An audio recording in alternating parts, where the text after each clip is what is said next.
कभी कभी लगता है इतिहास खुद को दोहराता नहीं, बस तुकबंदी करता है। याद है फरवरी 2020?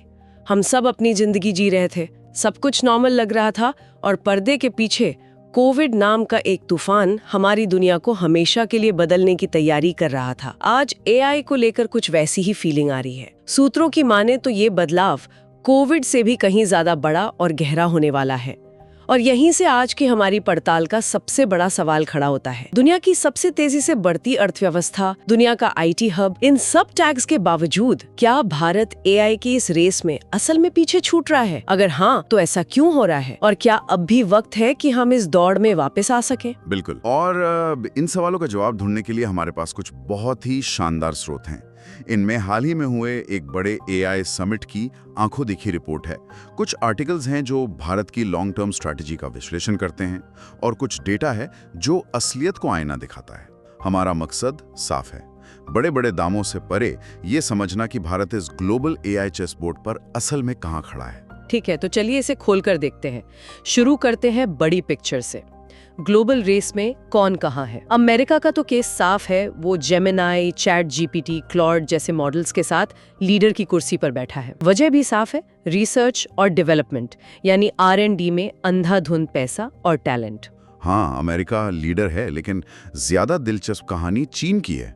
लोग अक्सर सोचते हैं कि चीन ने बस पैसा फेंक कर ये सब हासिल कर लिया, पर हमारे स्रोत बताते हैं कि ये एक सोची समझी, मतलब दशकों पुरानी रणनीति का नतीजा है। आंकड़ों की बात करें तो चीन अपनी जीडीपी का 2.7% R&D पर खर्च करता है। 2.7%? एक मिनट, ये कितना हुआ पैसों में? यह लगभग $750 बिलियन बैठता है।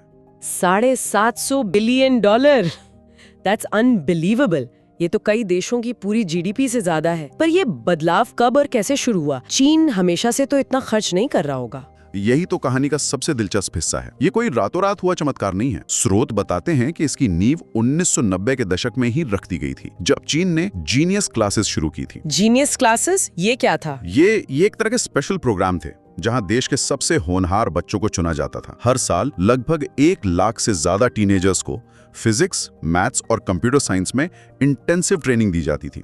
आप सोचिए, आप 3 दशक तक हर साल 1 लाख जीनियस तैयार कर रहे हैं। वाह! तो मतलब उन्होंने टैलेंट को ग्रासरूट्स लेवल पर पहचाना और उसे तराशना शुरू कर दिया, जबकि बाकी दुनिया शायद सर्विस जॉब्स पर फोकस कर रही थी। अलीबाबा और मूनशॉट जैसी कंपनियों गूगल और ओपन एआई को सीधी टक्कर दे रही हैं। एक स्रोत में तो ये भी लिखा है कि जब चीन का deep seek R1 model launch हुआ तो अमेरिकी टेक स्टॉक्स में एक ही दिन में $1 ट्रिलियन की गिरावट आ गई थी। तो इस 2.7% और $750 बिलियन के सामने भारत कहाँ खड़ा है? यहाँ आकर कहानी थोड़ी निराशाजनक हो जाती है। आंकड़े सोबरिंग हैं। भारत अपनी जीडीपी का सिर्फ 0.65% R&D पर खर्च करता है। सिर्फ 0.65%? मतलब हम तो इस रेस में स्टार्ट लाइन पे ही लड़खड़ा रहे हैं। दुनिया की बड़ी अर्थव्यवस्थाओं में ये आंकड़ा बस साउथ अफ्रीका से ही बेहतर है। और ये सिर्फ सरकार की नाकामी नहीं है। हमारे स्रोत इस बात पर जोर देते हैं कि इसके लिए हमारा निजी क्षेत्र भी उतना ही जिम्मेदार है। खासकर हमारी बड़ी आईटी कंपनियां TCS, इन्फोसिस, विप्रो, HCL, इनका पूरा बिजनेस मॉडल दशकों तक इनोवेशन पर नहीं बल्कि सस्ते लेबर यानी कॉस्ट आर्बिट्राज पर टिका रहा। लेकिन क्या ये कहना पूरी तरह फेयर होगा? आखिर इन्हीं कंपनियों ने तो भारत को दुनिया के आईटी मैप पर एक बड़ी ताकत बनाया। क्या ये मॉडल उस जमाने के लिए सही नहीं था जो अब एआई के आने से आउटडेटेड हो गया है? आपका पॉइंट सही है। उस दौर के लिए वो मॉडल कामयाब था। उसने लाखों नौकरियां दी, भारत की अर्थव्यवस्था को बूस्ट किया। लेकिन समस्या तब होती है जब आप समय के साथ बदलते नहीं हैं।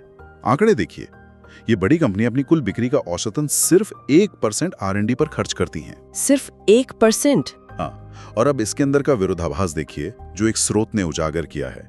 पिछले 15 सालों में इन्हीं कंपनियों की CEO की सैलरी में 800 से 900% की बढ़ोतरी हुई है, जबकि एक फ्रेशर इंजीनियर की शुरुआती सैलरी आज भी लगभग 3 लाख पर ही अटकी हुई है। इसका मतलब तो साफ है कि पैसा कंपनी में था, लेकिन उसे भविष्य के लिए, टैलेंट को आगे बढ़ाने के लिए री इन्वेस्ट करने की सोच ही नहीं थी। बिल्कुल, सारा फोकस शॉर्ट टर्म मुनाफे पर रहा, लॉन्ग टर्म विजन पर नहीं। और अब एआई के आने से यही मॉडल जो हमारी सबसे बड़ी ताकत थी, दुनिया का बैक ऑफिस, वो अब हमारी सबसे बड़ी कमजोरी बन गया है। खतरा तो अब दरवाजे पर दस्तक दे रहा है। मुझे याद है एक स्रोत में एंथ्रोपिक का उदाहरण था। हाँ, वो एक परफेक्ट केस स्टडी है। जब एंथ्रोपिक ने एक AI टूल लॉन्च किया जो कई रूटीन कोडिंग और बैक ऑफिस के काम को ऑटोमेट कर सकता था, तो भारत के आईटी स्टॉक्स को सिर्फ 2 ट्रेडिंग सेशन में 1 लाख करोड़ रुपए का नुकसान हुआ। और ये असर अब सिर्फ स्टॉक मार्केट में नहीं बल्कि जमीन पर, नौकरियों पर दिखने लगा है और बहुत तेजी से। ज़ोमैटो अब अपनी 80% कस्टमर सर्विस एआई के जरिए कर रहा है। फोन पे ने अपने 60% सपोर्ट स्टाफ को एआई से रिप्लेस कर दिया है। ये तो बस वो नौकरियां हैं जिनके बारे में हमें पता है। BPO, call centre, data entry, ये सब खतरे में है। वेंचर कैपिटलिस्ट विनोद खोसला का तो अनुमान है कि अगले 5 सालों में पूरी की पूरी बीपीओ इंडस्ट्री खत्म हो सकती है। और इसी सीरियस सिचुएशन को देखते हुए भारत ने दुनिया को अपनी एआई ताकत दिखाने की कोशिश की, दिल्ली में एक बड़े एआई समिट के जरिए। सुनने में तो बहुत बड़ा इवेंट लग रहा था। 100 से ज्यादा देशों के लोग, सैम ऑल्टमैन, सुंदर पिचाई जैसे बड़े नाम, $70 बिलियन के निवेश की बातें। कागज पर तो ब्लॉकबस्टर था, लेकिन जमीन पर, जैसा कि हमारे स्रोतों ने इसे डिस्क्राइब किया है, ये एक मछली बाजार और एक पीआर समिट बनकर रह गया। ऐसा क्या हुआ ये कि समिट के पहले दिन प्रधानमंत्री का दौरा था। अच्छा। और उनके आने से पूरा फोकस एआई से हटकर सिक्योरिटी और वीआईपी प्रोटोकॉल पर चला गया। लोगों को मेन हॉल से बाहर निकाल दिया गया, उनसे उनके लैपटॉप, बैग, यहाँ तक कि पानी की बोतलें तक बाहर रखवा ली गई। एक मिनट, एक एआई समिट में आप लोगों को लैपटॉप ले जाने से रोक रहे हैं? जहाँ नेटवर्किंग और आइडियाज का एक्सचेंज होना चाहिए, वहाँ आपने लोगों को सामान रखने की जगह ढूंढने में लगा दिया। इससे भी मजेदार बात सुनिए, नेटवर्किंग के लिए कोई खास जगह नहीं थी। पूरे वेन्यू में इंटरनेट काम नहीं कर रहा था। और सबसे बड़ी विडंबना, डिजिटल इंडिया की राजधानी में हो रहे इस टेक समिट में पीने के पानी के काउंटर पर सिर्फ कैश लिया जा रहा था, यूपीआई नहीं। और इसी पूरी अव्यवस्था के बीच एक ऐसी घटना हुई जो इस मिसमैनेजमेंट की पूरी कहानी बयां करती है। नियोसेपियंस नाम के एक स्टार्टअप के संस्थापक अपना एक पेटेंटेड एआई वियरेबल डिवाइस प्रदर्शित करने वाले थे। सिक्योरिटी वालों ने उन्हें वीआईपी मूवमेंट का हवाला देकर उनके बूथ से हटने को कहा और उनका सारा महंगा सामान वहीं छोड़ने पर मजबूर किया। जब वो कुछ देर बाद वापस लौटे तो उनका पूरा का पूरा बूथ साफ था। उनका सारा सामान चोरी हो चुका था। यह सिर्फ एक चोरी नहीं थी, जैसा कि एक स्रोत ने लिखा, ये एक भारतीय इनोवेटर के भरोसे की चोरी थी, वो भी दुनिया के सामने। ये एक बहुत ही साफ संदेश दे रहा था कि हमारे सिस्टम की प्राथमिकताएं क्या हैं, इनोवेशन या वीआईपी का पीआर। ये दिखा रहा था कि हम अभी भी ऐसे ग्लोबल इवेंट्स को प्रोफेशनली संभालने के लिए तैयार नहीं हैं। सिस्टम की इन खामियों के अलावा टेक्नोलॉजी का समाज पर भी तो असर पड़ रहा है। हमारे पास एक सोर्स में एआई अवतार वाला बड़ा दिलचस्प किस्सा है। वो एक बहुत ही जबरदस्त उदाहरण है कि आगे क्या होने वाला है। एक एआई से बने डिजिटल अवतार का शायरी सुनाते हुए वीडियो वायरल हो गया, जिस पर 3 करोड़ से ज्यादा व्यूज आए। लोग उस अवतार के दीवाने हो गए, जबकि उसी शायरी की जो असली जीती जागती क्रिएटर थीं, उनके ओरिजिनल वीडियो पर सिर्फ कुछ लाख व्यूज थे। तो मतलब अब क्रेडिट भी असली इंसान से छिनकर एक एआई को मिलने लगा है। एक ऐसा देश जो पहले से ही व्हाट्सएप यूनिवर्सिटी के सच झूठ से जूझ रहा है, वहां जब डीप फेक और एआई जनरेटेड कंटेंट की बाढ़ आएगी तो क्या होगा? सच और झूठ के बीच की लकीर पूरी तरह मिट जाएगी।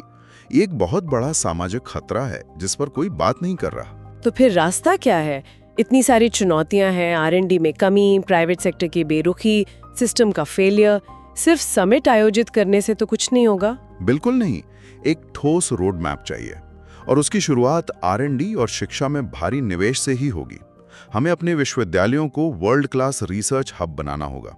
पीएचडी और रिसर्च ग्रांट्स को 3-4 गुना बढ़ाना होगा। हमें चीन के मॉडल से सीखना होगा।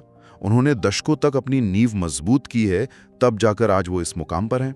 सरकार ने उस समिट में कुछ वादे तो किए थे, स्टार्टअप्स के लिए जीपीयू पर सब्सिडी, खेती के लिए विस्तार और किसान ई मित्र जैसे एप्स। ऑन पेपर तो ये सब अच्छा लगता है। वादे अच्छे हैं, दिशा सही है, लेकिन असली सवाल एग्जीक्यूशन का है। क्या ये योजनाएं भी लाल फीताशाही और ब्यूरोक्रेटिक हर्डल्स में फंसकर रह जाएंगी, या ये भी उसी वीआईपी कल्चर की भेंट चढ़ जाएंगी जो हमने समिट में देखा? जब तक जमीनी हकीकत नहीं बदलती, तब तक सिर्फ घोषणाओं से कुछ नहीं होगा। उस एआई समिट के इतने मिस्ड अप मैनेजमेंट के बावजूद वहां 600 से ज्यादा भारतीय एआई स्टार्टअप्स मौजूद थे। ये दिखाता है कि हमारे देश में प्रतिभा, जज्बे और नए आइडियाज की कोई कमी नहीं है। तो असल में समस्या टैलेंट की है ही नहीं? कभी नहीं थी। समस्या हमेशा से उस टैलेंट को सही माहौल, सही संसाधन और सही समर्थन ना दे पाने की रही है।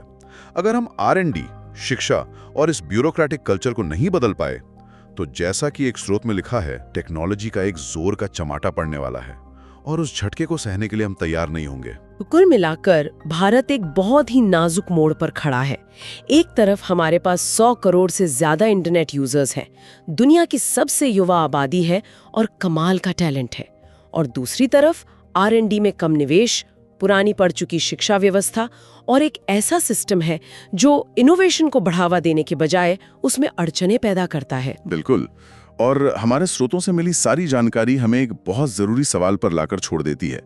ये विश्लेषण सरकार और बड़ी कंपनियों की भूमिका तो उजागर करता है, लेकिन सोचने वाली बात यह है कि इस AI क्रांति में एक व्यक्ति की, एक इंजीनियर की, एक डेवलपर की क्या भूमिका है। सिर्फ अपनी स्किल अप अपग्रेड करने के अलावा भारत का ये जो विशाल टेक टैलेंट है, वो सब मिलकर एक ऐसी संस्कृति को कैसे बढ़ावा दे सकता है जो केवल सर्विस देने वाली मेंटालिटी से बाहर निकलकर सच्चे इनोवेशन और जोखिम लेने को प्रोत्साहित करे। शायद इसी सवाल के जवाब में भारत का AI फ्यूचर छिपा है।